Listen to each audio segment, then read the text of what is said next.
All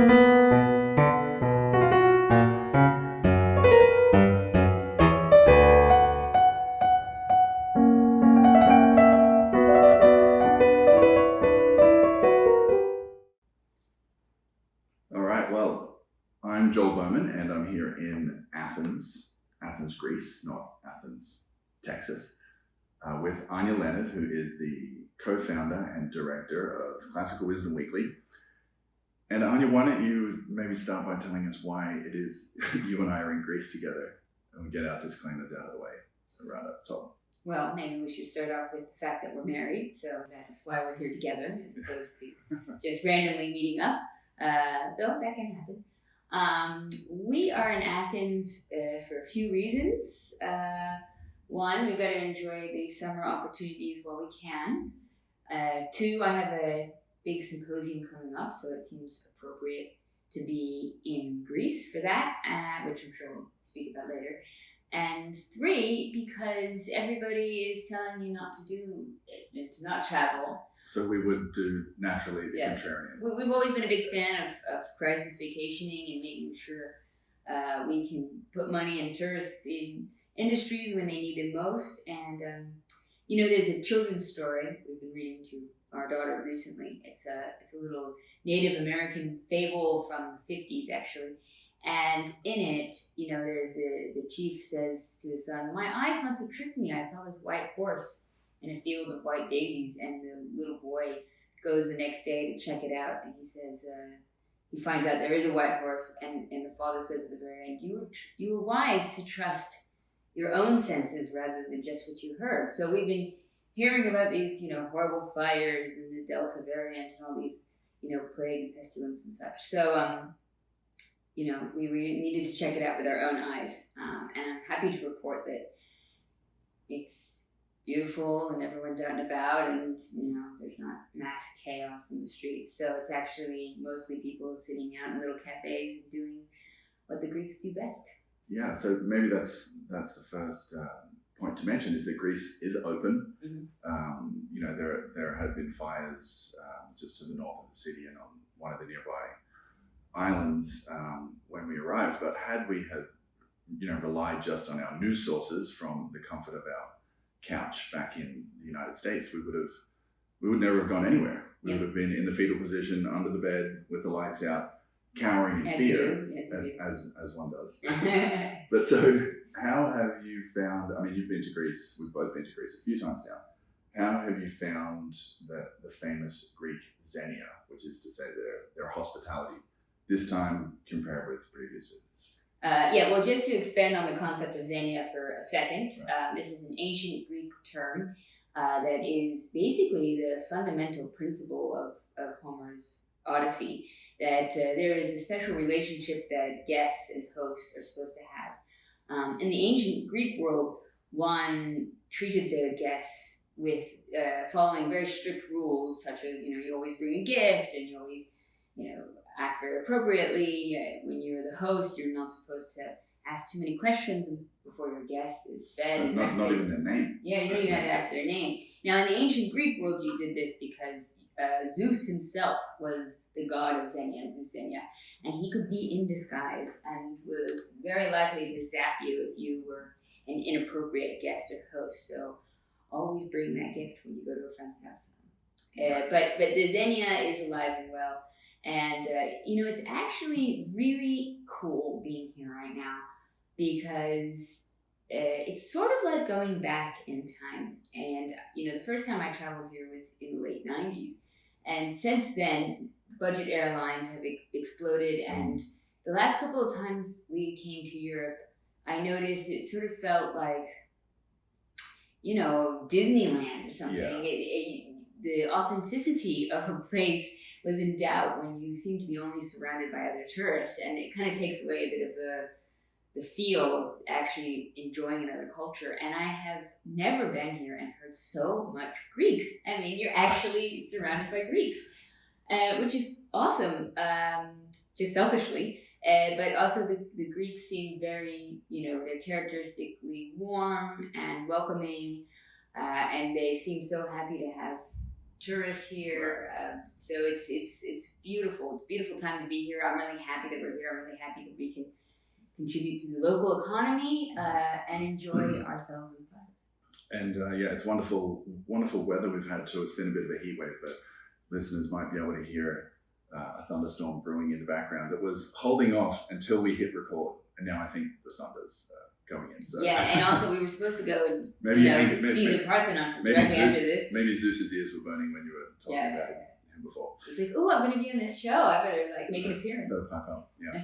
So, harkening back to what you just said then about time travel and kind of going back to quainter times, you and I were remarking on this over dinner last night, which we had right next to the ancient agora, and we were talking about the difference in, I don't know if the delineation is old world versus new world, or European versus American, or Latin versus non-Latin, but I like this cafe culture where people, they sit outside. There's a sense of the public space that goes all the way back to the agora, the exchange of ideas. And we were kind of contrasting that with what we have experienced for the last couple of months in the US, where we are in Houston, where you have people very much in their own houses, their own boxes, their own offices, and trying to hypothesize about what that might mean for a sense of community, what that might mean for a kind of the atomization of society that we've talked about, that kind of fragmentization where people are, they're individuated and they don't feel part of a community and this feeds into things like cancel culture and all stuff, which we might get along to talking about in a second. But what's your take, as we spend afternoons in cafes, sipping coffees and ouzo and being part of a kind of bigger community? Yeah, I think people are more aware of their community when they're seeing it, and I think in the U.S. It is problematic that people can exist in these echo chambers, and I think that's what leads to more extremity, more polarization, and of course you can see it, in social media, or everybody watching their own individual Netflix channels in their own beds and transporting separately and all that. Now, of course, this is a trend that was accelerated by a pandemic because people are told to be more in lockdown. The irony is like where we live in Argentina, they had, one of the world's largest lockdowns. And the irony is that once you did open up public space again, the cases actually went down because people were meeting in public in open air spaces rather than privately indoors with the air conditioners on and But I do think it's really important to have that greater sense of community. I think it takes people outside of looking inwardly all the time and refocuses their attention. I think that's very healthy, both for an individual's mental health and philosophy, as well as for building a better community and a family and all that stuff. So I do think it's very valuable. Right. So talking about community, I know that over the past year, your Classical Wisdom Weekly community has grown exponentially, and just through anecdotal evidence like your webinar attendance, your email signups, and people, maybe it's partly because of the lockdown, or maybe that kind of accelerated this trend, but people seem to be looking for answers, maybe to existential questions that they hadn't asked before. But now that they're, zooming to the office and they've got time to think, or they're just wondering, about the big questions because they're faced with an existential threat, they're driven into the arms of ancient philosophies, and they're coming to the realization that, hey, people have been asking these questions, whether it's here at the ancient agora or, just wherever, they've been asking this for thousands of years. So why don't you talk a little bit about how, you've seen that trend developing over the past year in particular? Yes, I mean, plagues aren't anything new. You know what I mean? Alas. Unfortunately, it's something that's happened again and again. Natural disasters have happened again and again.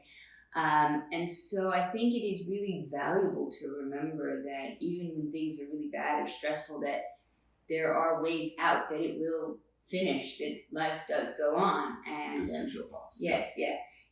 One of the more popular trends of recently has obviously been Stoicism and the Roman philosopher king Marcus Aurelius. And when he was a ruler, there was the Antonine Plague, and he had to write during that and think about that and contemplate how to run a country as well as how to be an individual during that kind of plague. And so reading his words and contemplating how previous thinkers have dealt with these things gives us a lot of perspective, brings us a lot of comfort. I think also people are indoors a lot. So they're more time to just commit to watching something valuable and reevaluating what time is like and how to spend it. And I think also when you have these ideas of something that's affecting the whole world at once, something that is potentially putting you and your family in jeopardy, you also take a moment to take for granted. I mean, be more grateful about what you have in your life and to appreciate it. And I think those are elements that make you want to spend your time thinking about philosophy, history, and how to spend one's life in a good and ethical manner. Right. You mentioned Stoicism there, and we had the good fortune last night of speaking with Mr. Donald Robinson, who's going to be one of the speakers at your upcoming symposium, and we'll talk about that in a second. But in addition to Stoicism, are there any other kind of movements or philosophies that you see or that you value that you think people can, kind of cherry pick from and sort of take, if you're not kind of a hardcore Stoic, maybe you want to take a few of the aspects of Stoicism, a few aspects of maybe skepticism with regards to not believing everything you read in the news these days, or I don't want to fill in your answer for you, but Epicureanism. Okay. Well, so as Joel knows, I believe very strongly in the art of cherry picking. I don't think that you're going to find any philosophy anywhere in the ancient world or modern world or from anywhere in the world that you can just buy wholesale and be like, I believe in every single element of this. Because we're all individuals, and there's going to be different elements and different philosophies that are going to appeal to us both in different times in our lives and different moments in our lives and in different circumstances. So there are a lot of great things that Stoicism has to offer. And I like to think of it maybe as a gateway drug to philosophy, ancient philosophies.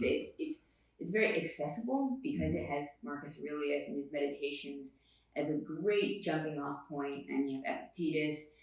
You've got books that you can read about them, so it's really focused on something tangible that people can really read. But it also is a great introduction in how to think about things. And I think one of the first points of Stoicism that's really valuable for people is to acknowledge what's in our control, what's not in our control, and with things that aren't in our control, to learn to let go of that control. And a lot of these things are like how other people view you, or other people's opinions about you.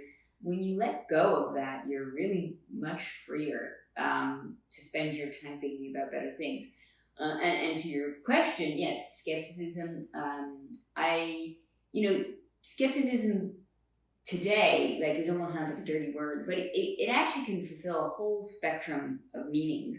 And it can be to questioning, known knowns and to being like a skeptic, all the way to questioning knowledge itself and to ask, can we ever know anything? So right. I think somewhere in between there is probably a more healthy way of approaching life, that to bring up the little fable of the Native American. Right. Again, that sometimes we do have to question things in order to find what's actually happening. And if you were canceling a trip to Greece because you thought Athens was burning to the ground, you're missing out on an opportunity to be in Athens. And while of course the fires are, it's always terrible when things like that are happening. The reality is that you can be in Athens and be having a perfectly nice time. So it would have been a shame to lose out on all of your tickets and your things and to not be contributing to the Greek tourism because you were not willing to use your own senses to judge the situation. But Epicureanism as well is another philosophy I personally like, because a lot of it is about focusing on the pleasure of little things and daily things, to take the time to appreciate the small things in our lives, and to be present in them, and to not be anxious about the future or death, or it's a great way to kind of refocus one's attention. But I think no matter what, any ancient philosophy or any ancient history brings value in that it takes you out of your own time period, it takes you out of your own little tiny slice of living moment, and it connects you to this grander thread of humanity. And I think there's something really humbling in that. I think there's something really purposeful in being part of a chain of history, and that no matter what you're interested in, whether it's Chinese history or cultures in the Mayans or the Aztecs, it can be anywhere in the world, but being aware of history and its value, I think, has value in and of itself. Right. So that's something else I wanted to ask you about in particular with regards to your conference, which we'll talk about in a second, your virtual symposium. One of the things that you do so well, I think, at Classical Wisdom is you take contemporary issues, that are maybe hot button issues or might be emotionally charged, and you place them in the context of the ancient world, and as if to say, hey, we've been here before, and this too shall pass, as we mentioned earlier. Quite a Heraclitean doctrine of the only constant is change, but you're able to kind of strip away all of that that kind of knee-jerk reactionism that you get when you mention certain hot button topics of now. So with regards to being able to bring onto stage a bunch of different people and your speakers at your upcoming symposium, they plot the whole spectrum of political stances from right to left and everything in between. How valuable is it to you to be able to kind of step outside your own contemporary time frame and bring in all those different voices to be able to contribute in a way that it might be stifled just given the confines of modern discussion and debate? Yeah, I mean, it's very well put. And the being able to see things in a different time period takes the emotion out of it, of course. But they say history doesn't repeat itself; it rhymes. So it's valuable to see what worked and what didn't work, because that can inform our own decisions.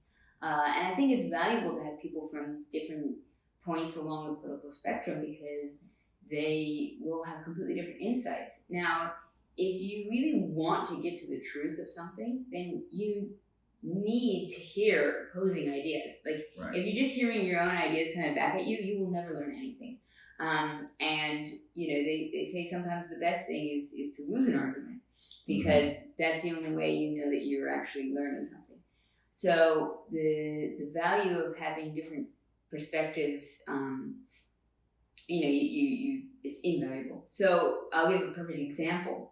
People love to compare the fall of the Roman Empire with the fall of the American Empire, or potential fall of the American Empire. But a lot of times people are making that comparison without knowing much about the Roman Empire. So if you're going to make that comparison and you want to learn from it, then you should study why the Roman Empire fell in the first place. And I have, among my speakers, professors who believe very different reasons for why the Roman Empire fell. So I know people who are interested in economics will often talk about inflation, and the monetary systems and this sort of over-bureaucratic bloating of an empire resulting in its decay. And if that's your angle of why the Roman Empire fell, then addressing monetary reasons is key. Right. But then I'll have other professors who believe strongly that Rome didn't commit suicide, it was murdered. It was the barbarians. At the gate. And if you think that is a more accurate comparison, then increasing military spending and the military presence is actually key. So your takeaway is going to be completely different depending on what you think are the main causes for why something happened.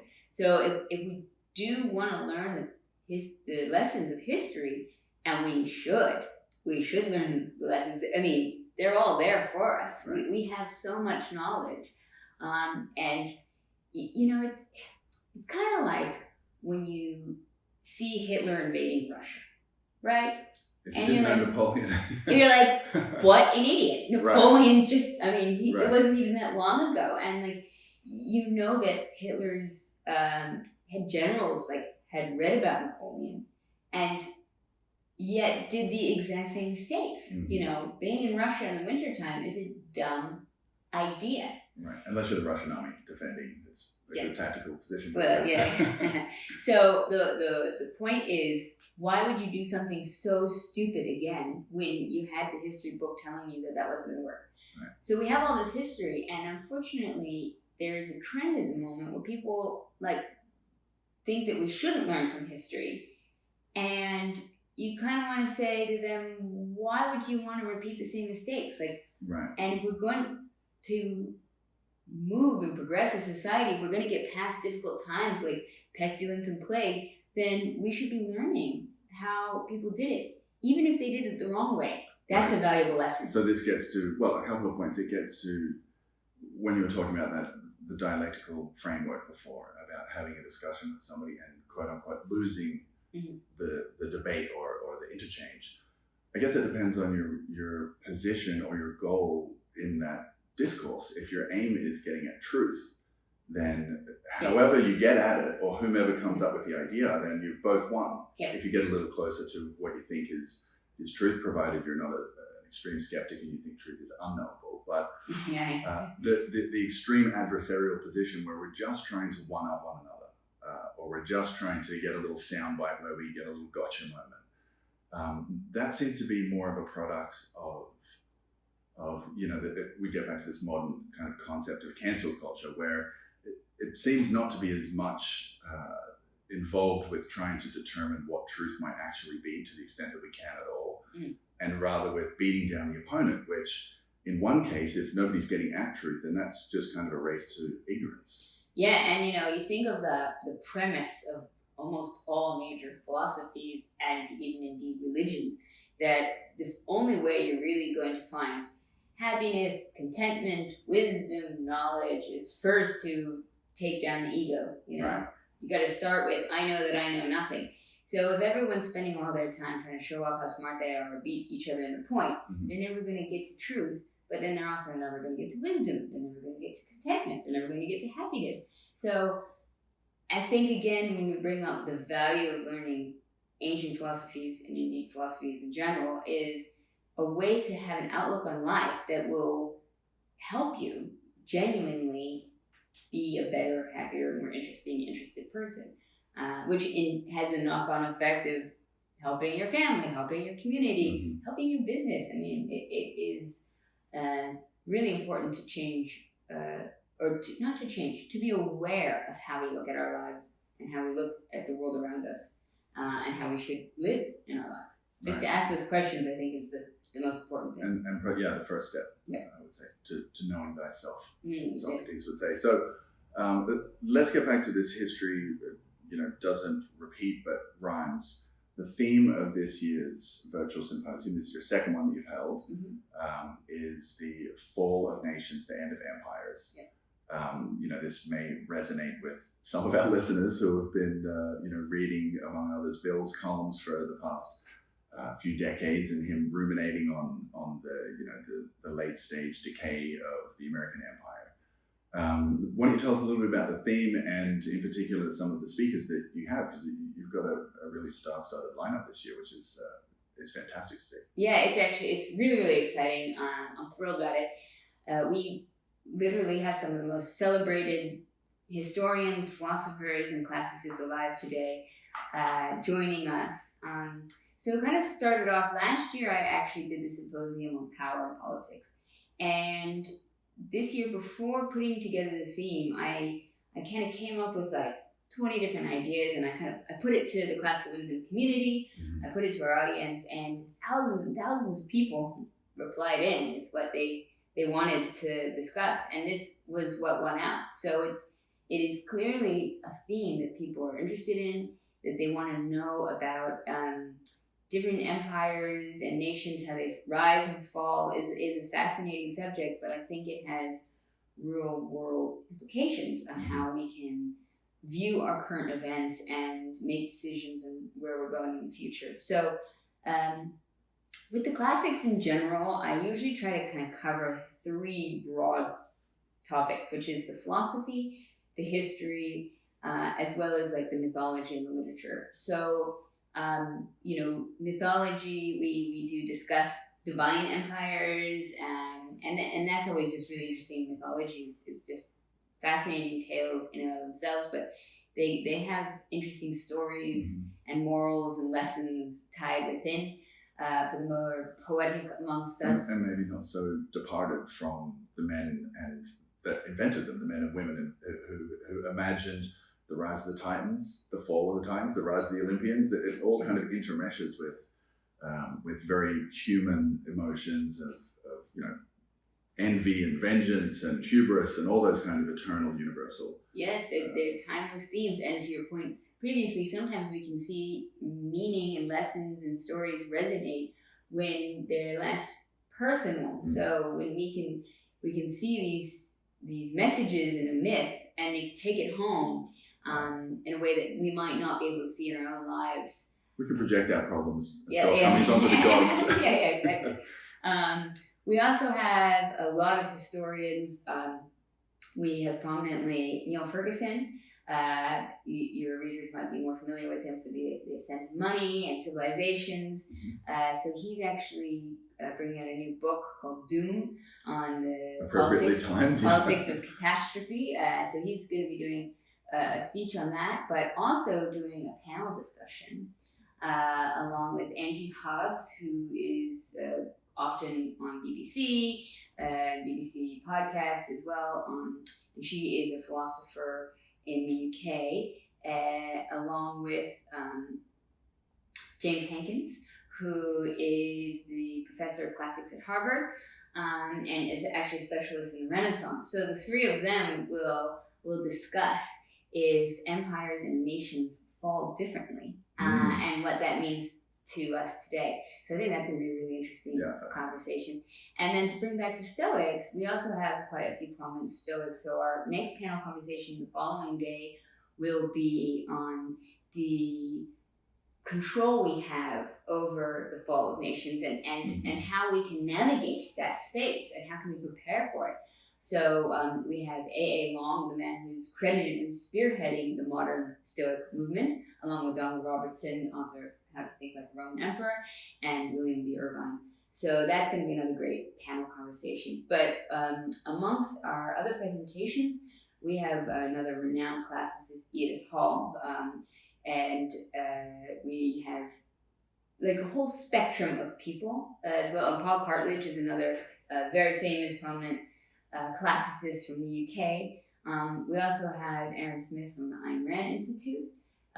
So a bit of a different angle, but also the very popular author Stephen Dando Collins, who is a fellow Australian. Fellow representing the Antipodean contingent.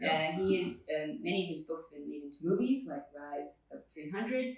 So he'll actually be talking about Cyrus the Great and discussing the Persian Empire. So for people who are interested in a little bit more than just the Greco-Roman world, that will also be covered.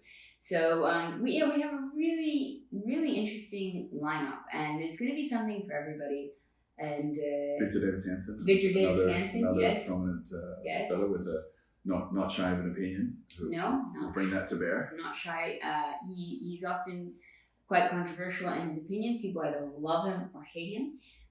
But whether you love him or hate him, you will learn something either from him or about yourself when you listen to him. So I think that's always extremely valuable, and he's a very knowledgeable person. So especially with regards to military warfare. So this is and military history. So this conference is quite up his alley. with regards to the theme. But yeah, so it's going to be really eye-opening. I think it's going to be something for everyone, depending on what your interests are. And the beauty is, like, you don't have to sit down 2 full days and watch it. Anybody who registers will get the videos. You can take them in at any time. Right. So let's get to exactly that, because people might be a little confused with us being here in Athens, thinking that they have to jump on a flight and jump through all the hoops and everything to get over here to attend it. But it's not held here in Athens. We just came over here because we'll take any excuse. It was an excuse to get. It was an excuse for a bit of a trip. But it's an online symposium. It's a virtual symposium. Yep. There'll be wine involved and other kinds of festivities. We're partnered with the Bonner Private Wine Club, who have sourced exclusively for the symposium a really beautiful Mediterranean collection. Unfortunately, by the time this podcast goes out, that offer will be closed.